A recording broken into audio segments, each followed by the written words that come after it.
business owners hate financials. Yeah, so let me kind of set that one up.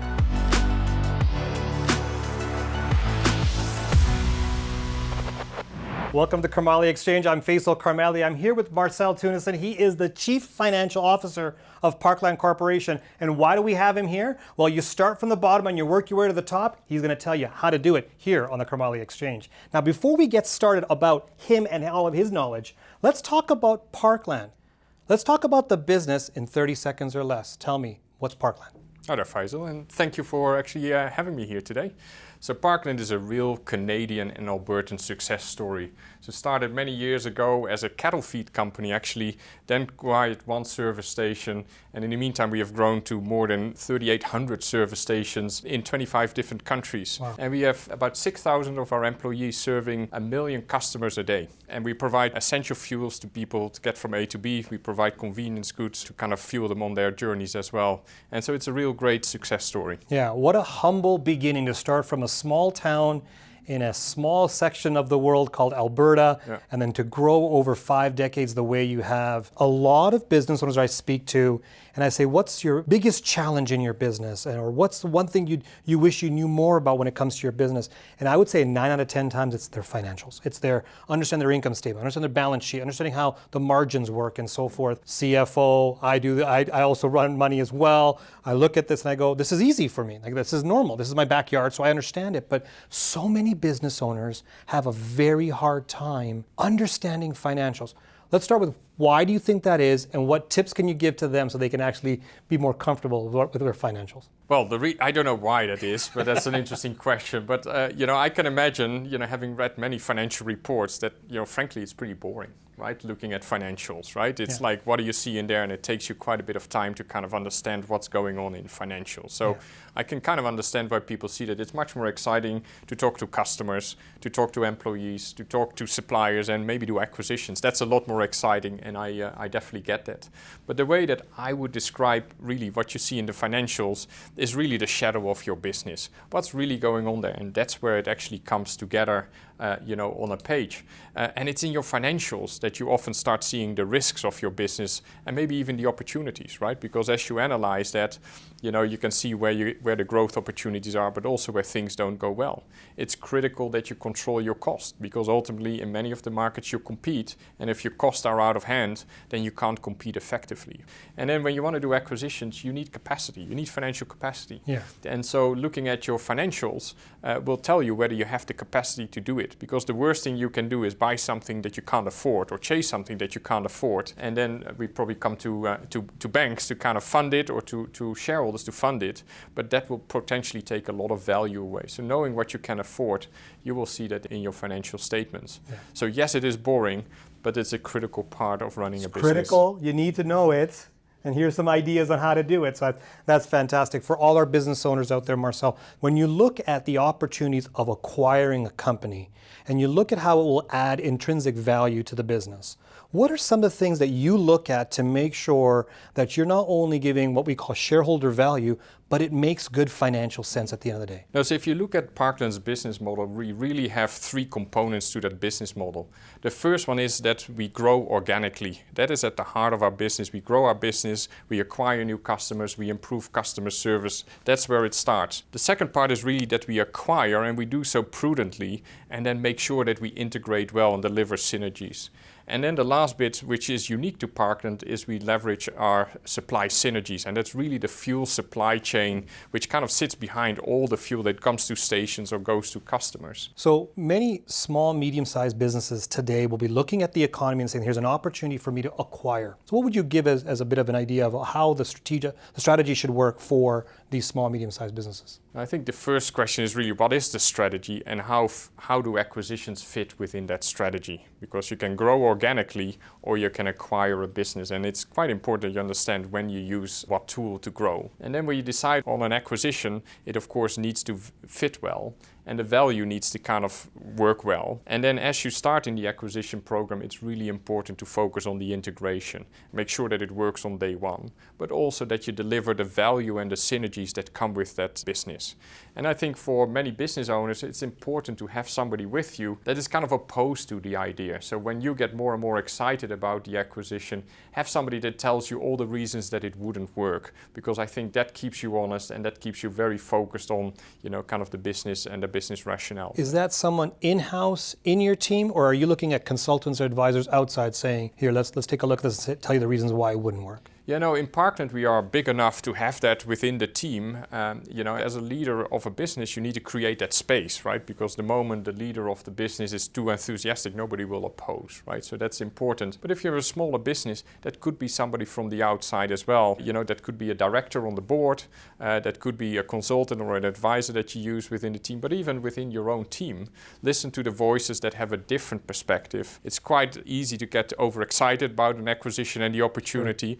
Sure. And that's where we have good debates within our leadership team and the people that we have to make sure, is this really one that kind of meets the criteria we need to be successful? You've come on board since December of 2020. You look back at the history, what would you say is Parkland's mistakes or lookbacks or hurdles that you've seen? Yeah, so one of the things that we do as part of our process is to look back at the acquisitions that we have done and to make sure that what we thought before we bought it, whether that's truly taking place. And then sometimes you need to say, hey, here we were lucky, and in other cases you said, well, we were probably right fundamentally, but it didn't work out like that. And so the look back process on acquisitions is pretty critical to keep yourself honest. So that's one. I think the second is really don't overpay for acquisitions. And in a couple of cases, we probably paid more than we would, but we wanted it. It's just a little bit more and you want to get going. So make sure that you don't overpay. Stay on strategy. Don't acquire something that's not on strategy because you don't have the ability to generate synergies, and your shareholders frankly don't understand why you're actually doing it, and they feel that that's not good for it. And then finally, integration. If you look at the history of acquisitions, and most of them fail, they fail because people don't do the integration really well. And I do think at Parkland we have a good template of the integration. We know where the synergies come from, we track them well, and we can actually prove that we deliver those. Also, as a CFO, and many people will recognize that you do need to have a platform to integrate transactions. So think of systems that kind of make sure that when you buy something, you can integrate it, you can control it, you can measure it, because otherwise, when you buy things, you're simply adding cost as well. And so to continue to invest in your system capability, your people capability to make those acquisitions successful is really critical. And we have learned along the way, to do that better. Do you think it's more art than science, or is this whole part of acquiring and looking back a methodology or a process that you go through? Yeah, no, I think it's actually, it's probably more science. There's a lot of rigor involved in it and a lot of kind of rational thinking through that. And that's why sometimes when emotions get involved, you get too involved in the acquisition,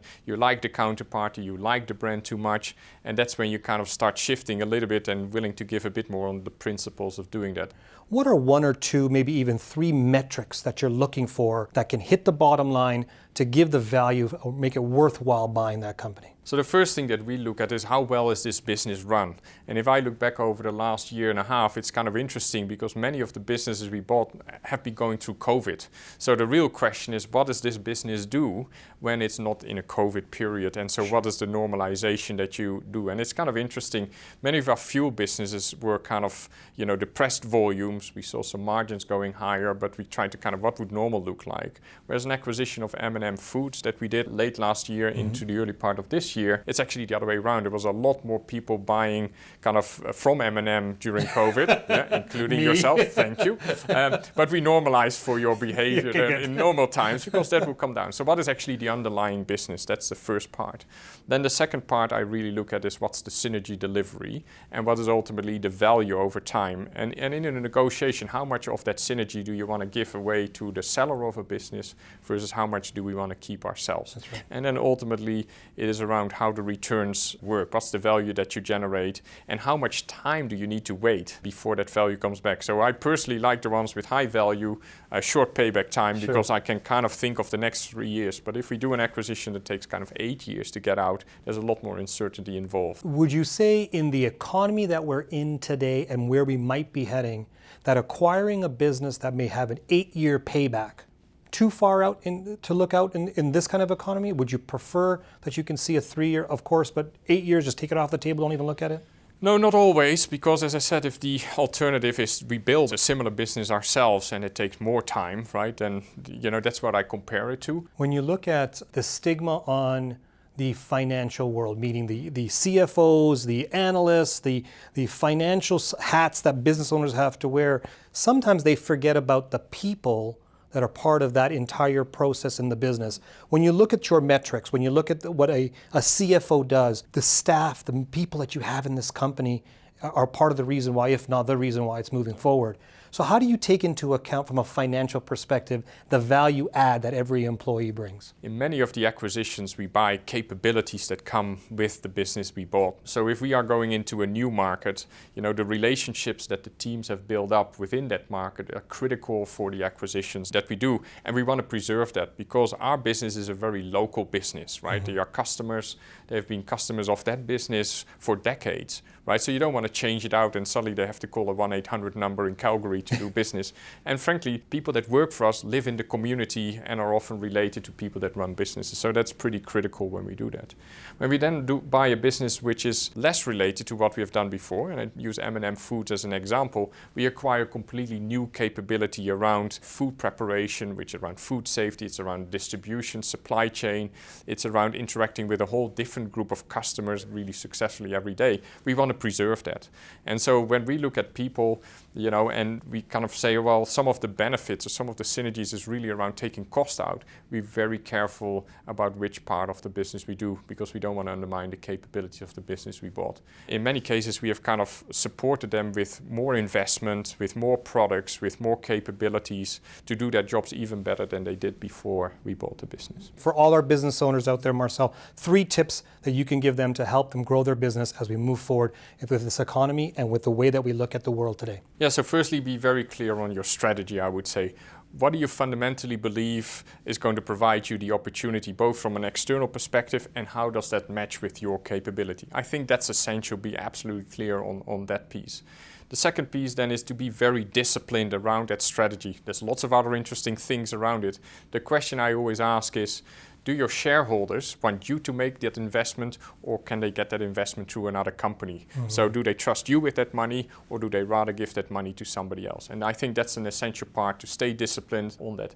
And then when you do things, do it with conviction and deliver the value that you promised to your shareholders. Because once you do that, your shareholders will reward you with some patience before they want to see their returns. And that, I think, is what makes businesses go around. Thank you so much. Really appreciate that. Absolutely. Pleasure.